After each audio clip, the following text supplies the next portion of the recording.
In this video, we will learn how to write power numbers superscript in Microsoft Word. For example, if you want to write 15 to the power of 6, first type 156. Now select the number 6. On Windows, press Ctrl-Shift=. On Mac, press Command-Shift=. The selected number will move up and appear as a power or exponent. If you continue typing, the text will remain in the superscript position.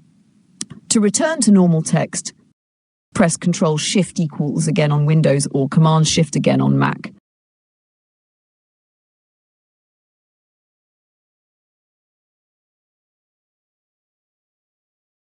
Another way to do this is by selecting the number, for example, 6, then going to the Home tab. In the font section, click on the Superscript button. That's how you can easily write power numbers in MS Word. To learn more useful tutorials, watch my other videos. Thanks for watching and subscribe.